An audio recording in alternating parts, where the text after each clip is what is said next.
Plaintiff Andrew McDougal met the defendant in a convenience store, and he ended up hiring Andrew to do some graphic design work for a cooking competition he was planning to put on. Andrew claims after he did the work, the defendant canceled the event and failed to pay him, so he's suing.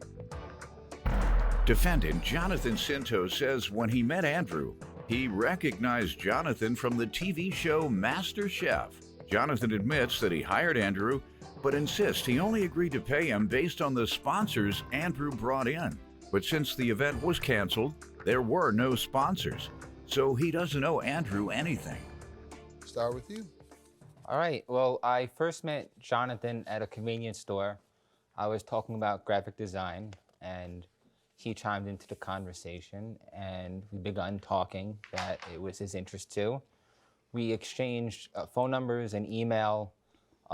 We began talking over the next few days, and he wanted to see some of my work, so I gave him some. He liked what it was, and he says, okay, I have a project for you.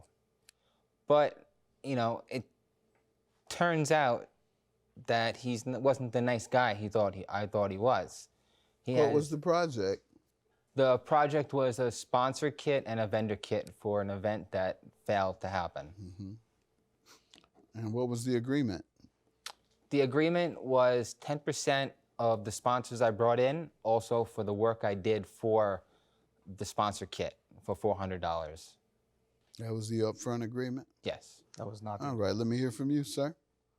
I met Andrew back in April in 7-Eleven, and he noticed me from the TV show Master Chef. We got speaking. He said, oh, I seen you on TV before. So he kind of had that wounded puppy dog look, and I figured maybe I can give him an opportunity because he was telling me how. Why you say wounded puppy dog? Well, he went like this. He's looking at me like this, slouched over, you know, giving me the eyes. And my wife is looking at me like, just be careful. So we got speaking about things in the store, and he told me he had an interest in graphic design, which is true. But the reality is, I found out down the line when I invited him to one of my events, which was for Belmont Steaks. It was a wing festival, and we were going to do 1,300 people. We were going to sell spices there, and he told me, no problem, I can help you out. I deal with vendors all the time. I'm great at it. I'm selling all the time. So I was like, okay, fine. Prove to me what you can do. I brought him along on the event. Before we get to what occurred, what was the agreement up front? The agreement up front was 10% of anything he brought in as far as sponsors. Okay. That's it? He says there was also a $400 agreement as a flat fee. He's delusional. That was never spoken about. All right, good enough. Now you tell me what occurred. At first, there was no set amount. And afterwards... As he says. Exactly. And afterwards, we agreed on $400. After what? After the work was completed and the event was a failure. Okay, tell me about the event. The event was a reality battle chef cook-off. That was going to be in one hotel, then the other hotel. And then eventually I found out from his partner that he's the one who pulled out of the agreement. Plaintiff Andrew McDougal says he was hired to do work for the defendant, but he's suing because the defendant failed to pay him for his services. Did he hold the event? No, the event was never held. So it wasn't a failure, it was never held. Right. He pulled out of it, okay. Yeah, because he pulled out. Right. I have documents to prove that. And your agreement was to get your monies from the event. The event, which never happened, plus... Yeah, but you would have only gotten paid if the event was held. No, that's not correct, Your Honor. Well, that's what you said. You said it was. You said, when I first made the agreement, first you said it was 10% plus 400. When he denied the 400, I go back to you, and you said, well, at first it wasn't 400. But then it was later. So in other words, the agreement changed? I mean, there was always an unset amount. Contracts have to state the specific amount. So you're telling me it changed from 10%? No, the 10% was still standing. The agreement itself, did it ever change? Yes. Okay, and when did it change? I spoke to Jonathan over the phone for $400. After the event had been canceled? Correct. for the time I invested in making. Okay. And he agreed that he would give you the 400. The event has been canceled, but I'll give you 400. That's the essence of what was said? Pretty much, for the work I put into it. And about when was that said? You remember perhaps the month? That was probably towards the end of May. All right, of this year. Yes. Okay. And when you began after May asking for your money, what have you been told? I've been told that you're making it up. I never said 400. I don't know where He's sticking to his story. I don't know where you're getting this number from. And what did you say? Did you remind him? Did you say, remember we spoke about this on such and such day? Yes, I sent him emails. I sent him texts. All right, let's see what you have. Sir, you tell me about this. What happened with the event? Just interested in knowing. Well, you know, it's just obvious. Simple that he's trying to take advantage. Tell me about the event, though. I'm just curious. Well, when we met each other, he was friendly. I said, okay, I'll give you a chance to do the event. We did the event, talked about the event, but it never happened because there was complications with the hotel that we were working with. The venue wasn't agreeing to some of the things that we wanted to do. He was upfront with me, and he knew everything we spoke about, and I never spoke to him on the phone about $400. I told him it was 10%. I have it right here in my text messages that he said he's looking at the long-term picture. He doesn't care if he gets paid or not. He sees long-term potential. He's aware of that. But that was before the event was canceled, no doubt. Correct. All right, but it sounds reasonable that after the event was canceled and he had performed work, that you would then say, okay, I know the event was canceled, so you don't get the 10%, but you did do the work. So let me throw 400 at you.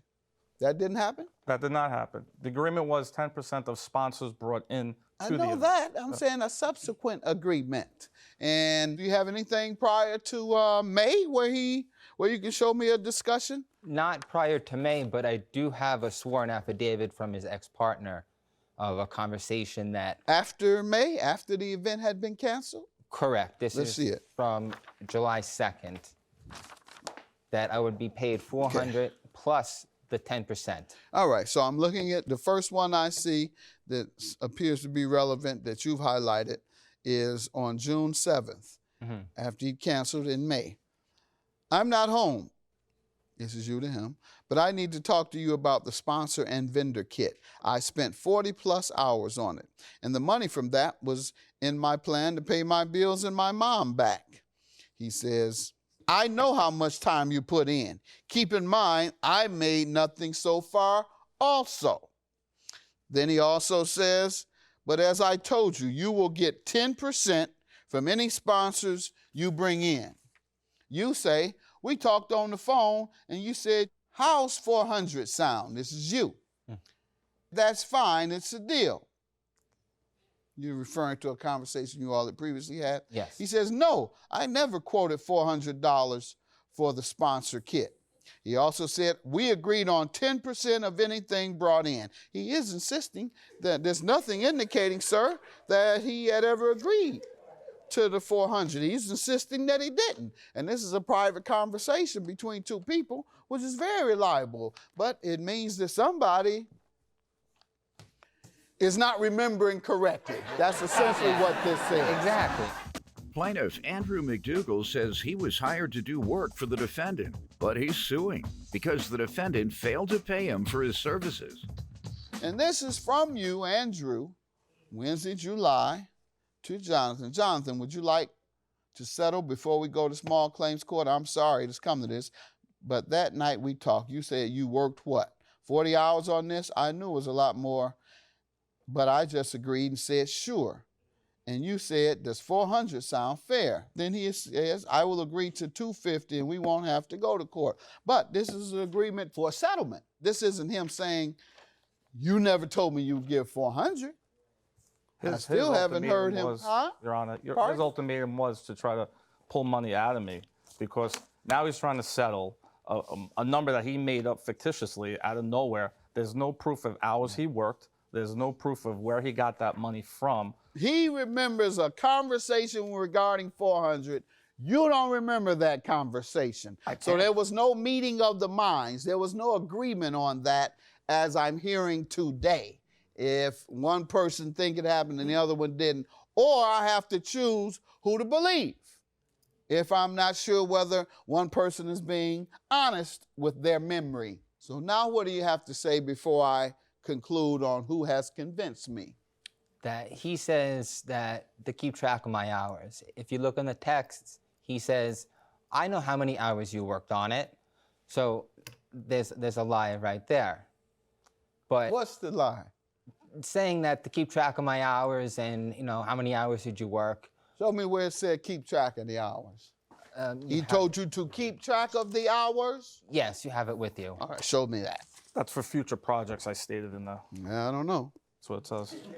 I don't know. You say he said to keep up with your hours, as if to suggest keep up with your hours because you're going to get paid by the hour. It says, I did tell you to keep track of the hours for future projects. So what I future said. projects. Sir. And I says, I know how much you put into it. Yeah, but you said it was reflecting keep up with the hours for this project. But when you read it to me, it said keep up with the hours for future projects, just as he said. So if I am to now determine only based on testimony and evidence, your evidence has failed, and I'm going to determine then that I must believe him over you.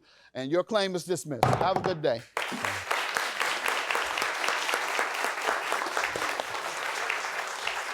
I told you, I was giving you a chance. You should have stuck with me, man. You blew it. You're an But you're going back to 7-Eleven. I have nothing to say to him. I gave him an opportunity to better his life, tried to give him some chances for some of the events I was going to do, and he dropped the ball. And instead, he wanted to go and try to lie, manipulate, and deceive someone that was trying to help him. And that shows the true character of who he is. He is just an egomaniac who is willing to put down, scam anybody who can just to make a quick buck.